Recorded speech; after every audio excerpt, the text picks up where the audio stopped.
Bueno, les damos un cordial saludo, bienvenida para todos nuestros oyentes, para cada uno de los seguidores de nuestras redes sociales y de esta su emisora Busco en Ti Radio, porque recuerda que donde estás no es el final.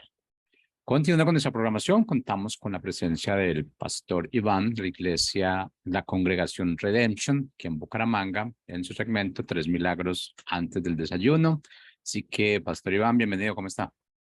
Muchas gracias, muy buenos días. Listos a compartir lo que hemos aprendido en el trayecto de estos 10 años en el ministerio y 25 ya de estar con el Señor, aprendiéndole ahí todo lo que Él quiere para nuestro diseño. Qué bueno. Muchas gracias, pastor, por su tiempo. Entonces, iniciemos. Gracias. Bueno, bendecimos a todos nuestros oyentes esta mañana en esta nuestra radio. Espero que les esté pasando una bella mañana a todos y quiero continuar con las reflexiones que hemos tenido en los últimos programas, ya tal vez unos 5 programas. Y quiero empezar con este versículo de la palabra de Dios. Dice Lucas capítulo 8 y el verso 50. Dice, al oír esto, Jesús le dijo a Jairo, no tengas miedo, cree nada más y ella será sana.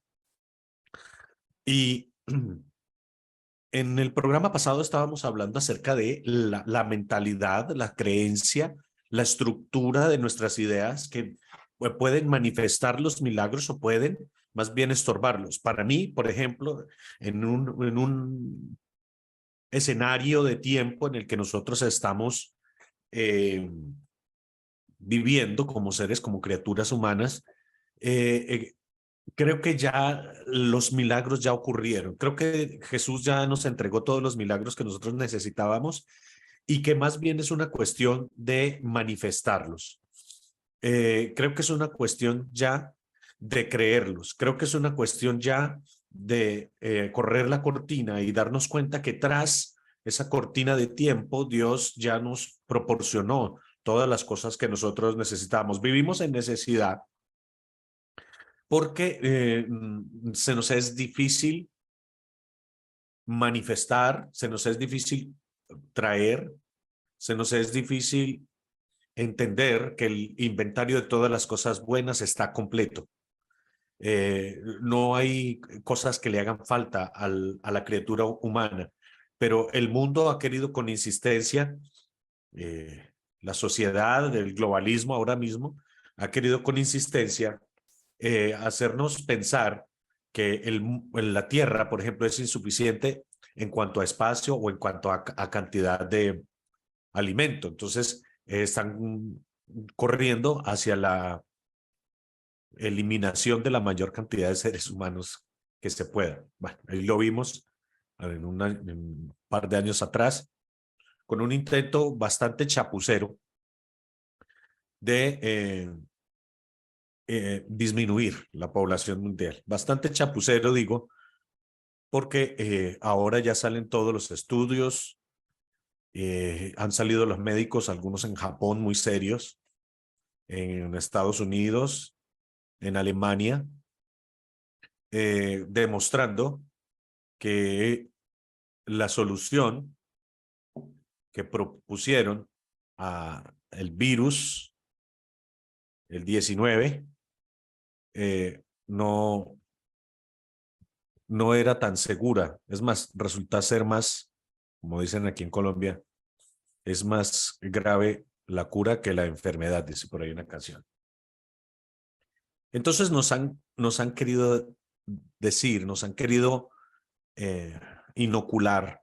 Eso sí es un virus y esa enfermedad sí necesita urgente de sanidad divina, de de un impacto, de una intervención, es la palabra que estaba buscando, una intervención divina. Por eso es que aquí llega el Señor Jesús y le dice directamente a Jairo, no tengas miedo, no sé hasta dónde podamos nosotros permear ese sentimiento, hasta donde nosotros podamos interpretar el sentimiento del miedo del sentimiento de la pérdida, del sentimiento de la necesidad, este sentimiento que nos embarga y que no podemos, desafortunadamente, muchas veces conjurar, voy a decir esa palabra, pero usted, por favor, dale significado correcto. No podemos conjurar esas limitaciones, no podemos deshacernos de esas dudas y es allí en donde necesitamos, porque estaba pensando cómo hablar y profundizar un poco más en el entendimiento del ámbito de los milagros. Y la verdad es que he entendido que en la medida en que más oro por personas enfermas, más personas se sanan. He entendido que en la medida en que menos dudas, menos apariencias, menos temores tengo, más se sanan las personas. Es más, de hecho, yo creo que las personas normalmente están sanas. Lo que pasa es que no saben. Lo que pasa es que han aceptado eh, una enfermedad. Lo que pasa es que han aceptado un dolor. Cuando hablamos de las enfermedades corporales, un alto porcentaje de ellas producidas por enfermedades del alma, quebrantos del alma, sí que es mucho más evidente. Lo que debemos nosotros, los pastores, las personas que oramos por sanidad, hacer es convencer, no sé si la palabra también sea la correcta, pero nosotros lo que tenemos que hacer es darles a entender a las personas enfermas que realmente están sanas. ¿Por qué? Porque la voluntad de Dios es nuestro bienestar. La voluntad de Dios es que estemos sanos. Entonces, lo que más fácil debe pasar es que volvamos a ese estado de sanidad, volvamos a ese estado de liberación, volvamos a ese estado. Eso debería realmente ser muy fácil. Lo que lo complica son nuestros miedos, lo que lo puede complicar son nuestras dudas, lo que lo puede complicar son nuestras incredulidades, nuestras necesidades que no fueron cubiertas a tiempo. Entonces, vamos a desarrollar durante estos próximos minutos esa idea de que nosotros tenemos ya el poder para retornar a nuestro estado original. No había posibilidad por causa del pecado del hombre que entró por Adán de librarnos de la culpa que voy a hacer paréntesis, culpa que es la fuente de nuestras dificultades para acercarnos a Dios, nuestras dificultades para acercarnos a la fuente. Por eso nosotros decimos, Padre nuestro que estás en el cielo. No sé si alguna vez haya escuchado usted esa oración. Claro que sí. Padre nuestro, en el significado de Padre, es fuente, fuente original. Nosotros debemos volver a esa fuente y lo que nos distancia de esa fuente es la culpa por el pecado. Fíjate que el Señor Jesús murió en la cruz del Calvario, dijo, consumado es, pero el pecado no desapareció. La gente siguió pecando, la gente siguió mintiendo, siguió engañando, siguió maltratando. El pecado no desapareció. Entonces, ¿cuál era el propósito del sacrificio de la cruz del Calvario? Desaparecer la culpa, porque el pecado es algo temporal, pero la culpa puede convertirse en algo permanente. Y esta es una barrera que nos separa de nuestra conexión con nuestro Salvador, nuestro Señor y nuestro Creador. Cierro paréntesis de culpa. Entonces, retornar inicialmente desde nuestra mente racional y comprender que el estado normal de la criatura humana es la sanidad, nos apertura la posibilidad, nos apertura para nosotros poder tomar, cuando vas al supermercado, tomar Ahí está todo. Dios dispuso todo lo que nosotros necesitamos. Sería mejor decir farmacia.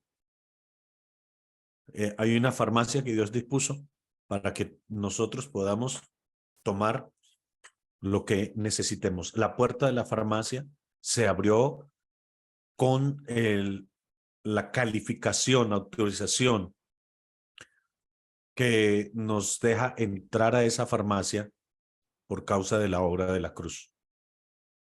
Entonces, entramos y podemos tomar de ella lo que queramos porque el crédito que requerimos para estas medicinas es abierto. Jesús ya pagó todas esas medicinas. Nosotros entendemos entonces que tomamos lo que queremos de allí, seguimos las instrucciones, en este caso del doctor, del médico, y viene sanidad para nuestro cuerpo, nuestra alma. Hemos visto algunas personas que han tenido esa visión, esa experiencia de tomar órganos, inclusive estando en la camilla desahuciados del hospital, llegan ángeles o ven órganos que bajan a su cuerpo y son como reinstalados y son sanados totalmente y luego les hacen los respectivos chequeos y encuentran que el corazón que funcionaba mal, el riñón que funcionaba mal, está completamente sano. Testimonios como este de mi ejemplo, hay muchísimos. Y qué bueno que estas personas hayan tenido esta visión porque eso nos aclara cómo puede operar la fe en ese ámbito de los milagros. Entonces, Jesús le está instruyendo a Jairo. Lo que tienes que hacer, Jairo, es creer. Lo que tiene, la manera de tomar el milagro no solamente para ti, sino para otros, es creer. ¿Te acuerdas de aquellos amigos que abrieron el techo de la casa donde Jesús estaba? Por causa de la multitud no podían acercar a su amigo paralítico hasta donde estaba Jesús. Entonces ellos subieron sobre el techo de la casa, abrieron el techo de la casa y lo bajaron. Tal vez el hombre había perdido la esperanza, el hombre enfermo y paralizado. Tal vez él había perdido la expectativa. Tal vez él no podía llegar por sus propios medios hasta el milagro, como lo veíamos en programas pasados, como la mujer del flujo de sangre. Pero sabes que sí tenía él amigos y unos muy buenos. Y por la fe de sus amigos, por la obra de sus amigos, por la actitud de sus amigos, este hombre recobró su salud. Por eso es que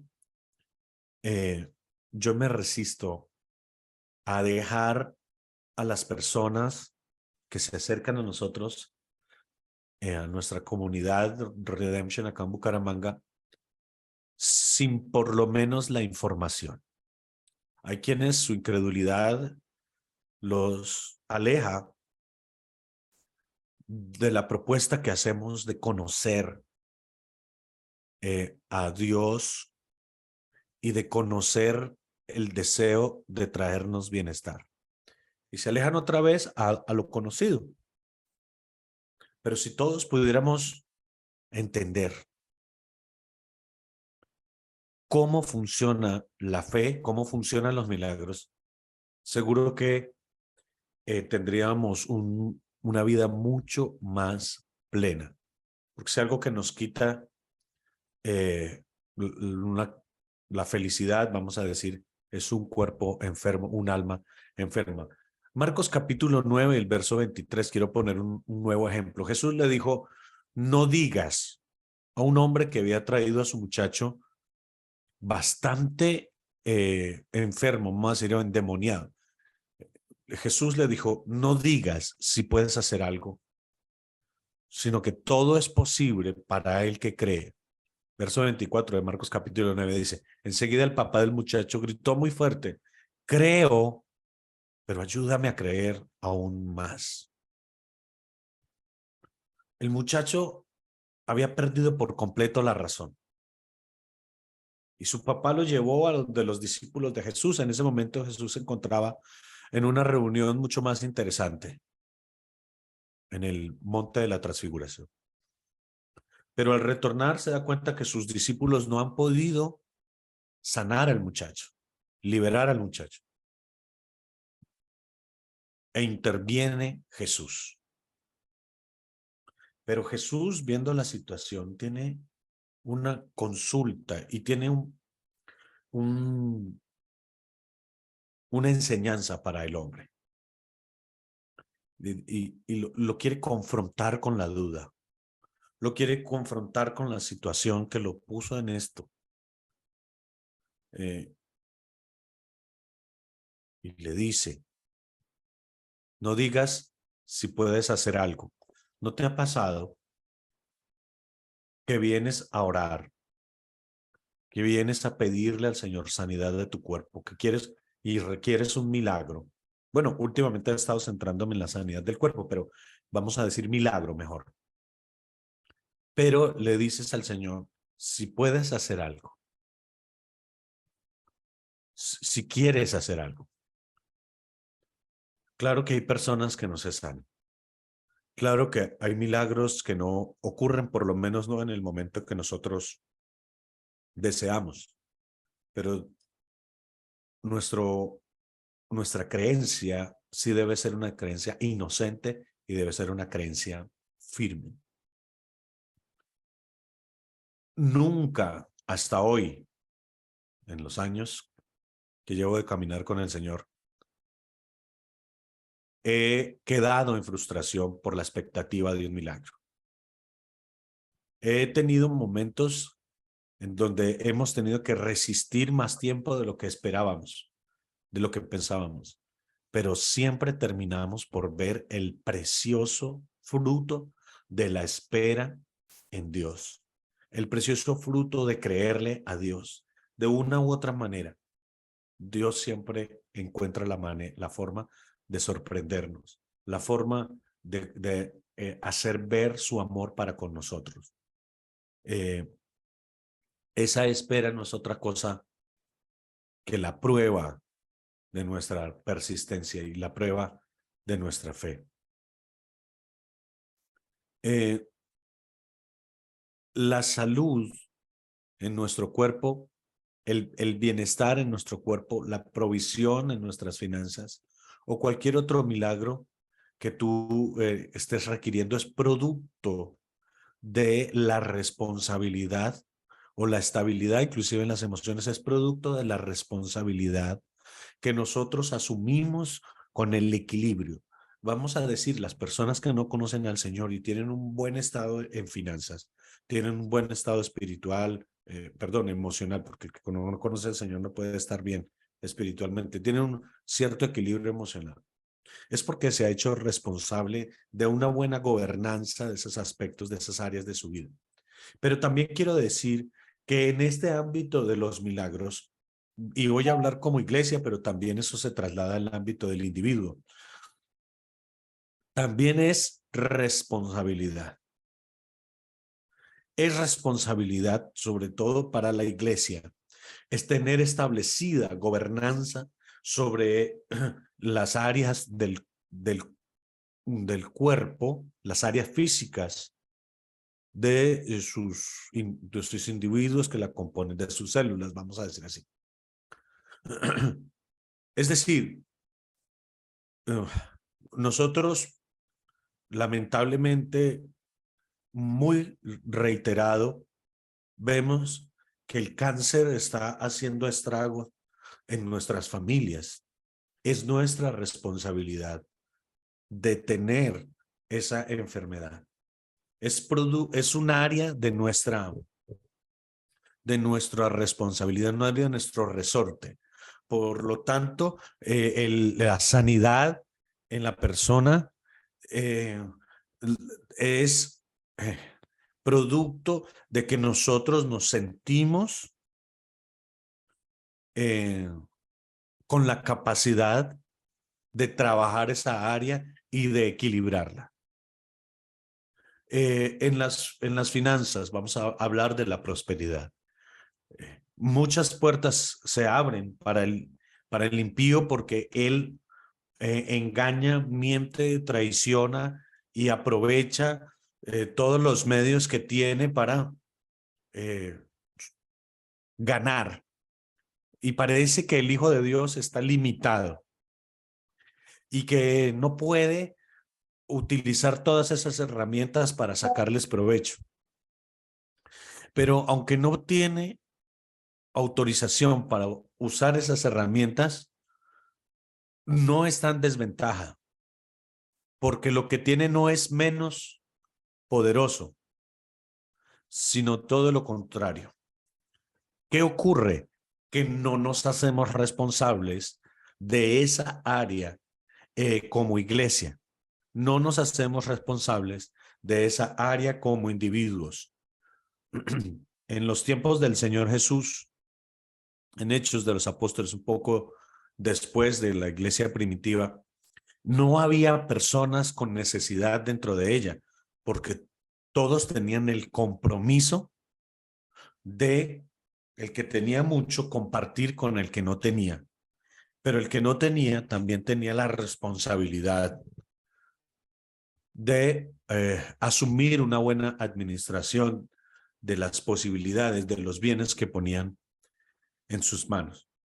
¿Cuándo llegaremos otra vez de retorno a ese tipo de comunidad, a ese tipo de iglesia, en donde sin que los que tienen mucho queden en la quiebra, puedan compartir con los que no han tenido las mismas posibilidades? Esto no es comunismo ni socialismo. Para eso hay otro programa que lo explica mucho mejor. Pero sí es hacernos responsables y sí es madurar alrededor de los compromisos que tenemos. Escuchaba a un pastor de alguna denominación de cuyo nombre no quiero acordarme, señalar y satanizando las cosas bonitas que ahora estamos utilizando dentro de nuestros auditorios, las luces, o tal vez un buen sonido, unas sillas, o una buena música, etcétera. Estaba satanizando todo esto porque decía que lo verdaderamente importante era la presencia de Dios y que todo esto era una distracción diabólica. No es verdad. No es verdad. Son cuestiones estéticas simplemente que queremos usar para que todo sea más bonito y esté en excelencia. De allí nace, de ese tipo de mentalidad religiosa, nace la idea de que no nos hacemos responsables de aspectos humanos. De esa idea religiosa salen las conclusiones de que cada quien mire a ver cómo hace, de que cuando la verdad es que el ámbito de los milagros está tocando todas las áreas de nuestras vidas y debiera tocarlos y debiéramos vivir nosotros mucho más sujetos a los milagros, mucho más cercanos a los milagros de lo que vivimos. Es una cuestión de ecología. La palabra ecología para este propósito significa que lo que yo haga aquí y ahora va a tener repercusión mañana en otros. Si yo hago algo bueno hoy, eso va a repercutir en mi familia, en mi esposa, mis hijos, mi ministerio, mis finanzas. Si yo apago el televisor por media hora y oro media hora y me conecto con la palabra media hora, eso va a tener repercusión no solamente en mí, sino en todos los demás. Si yo alcanzo y le ofrezco la silla a alguien que viene cansado, eso va a tener repercusión en mí y va a tener repercusiones en otros. Hay que entender que el dolor de otro me afecta. Hay que entender que la situación financiera de otro me afecta. Hay que entender que la limitación, el quebranto del alma del otro, a mí me afecta. Y si la iglesia no cambia su discurso egoísta y avanza haciéndose responsable, inclusive en ámbitos de gobernanza, de política, de establecer milagros. Fíjate que hemos visto con sorpresa, y a mí personalmente me escandaliza que en el Senado estén haciendo brujería mientras se están realizando las votaciones. Esa noticia salió hace algunos meses. Pero no hay un grupo de intercesores que se estén haciendo responsables por las decisiones o los votos que se están dando allí para el futuro del país. Para mí, y no sé qué tan buen dibujo haya podido hacer de nuestra responsabilidad alrededor de los milagros, esto demuestra que estamos todavía lejos de la segunda venida de nuestro Señor Jesús, o por lo menos lejos del arrebatamiento para el que cree que así va a ocurrir, porque todavía la iglesia está avanzando y veo que está lejos de volver a esa manifestación de unidad. Esta situación no es nuestra y no es de ahora. Para despedirme, quiero dejar en tu mente este versículo. Juan le dijo: Maestro, vimos a un hombre que echaba demonios en tu nombre. Nosotros se lo prohibimos porque no es de los nuestros. Y el verso 39 dice: No se lo prohíban, respondió Jesús. Nadie que realice milagros en mi nombre podrá hablar mal de mí. El que no está contra nosotros está a favor de nosotros. El que les dé un vaso de agua en mi nombre, porque ustedes son de Cristo, les aseguro, tendrá su recompensa. Los milagros se van a multiplicar. Las sanidades se van a multiplicar. La provisión milagrosa se va a multiplicar en la medida en el que todos podamos creer que hacemos parte del cuerpo, que los milagros son una cultura, un ambiente, que nosotros somos cultivo, que somos tierra fértil para milagros. Los milagros van a seguir ocurriendo porque algunos creemos en ellos, pero cuando todos nos hagamos responsables y entendamos que nuestra manera de pensar es la clave para cambiar al mundo entero, pero empecemos por la iglesia, vamos a tener una explosión enorme de influencia. Y cuando estemos en la cúspide, allí es cuando tenemos que alistar maletas, porque el Señor no viene por una iglesia que esté arrugada, una iglesia que tenga poca influencia, una iglesia que esté dividida. El Señor viene por una iglesia sin mancha, sin arruga, una iglesia poderosa, una iglesia influyente, una iglesia con milagros, una iglesia con todo el tiempo manifestaciones de lo sobrenatural, con poder. Esa es la iglesia por la que el Señor va a regresar. Les bendigo en el nombre de Jesús y muchas gracias por compartir conmigo este espacio. Soy el pastor Iván Durán desde Redemption en Bucaramanga. Les amo.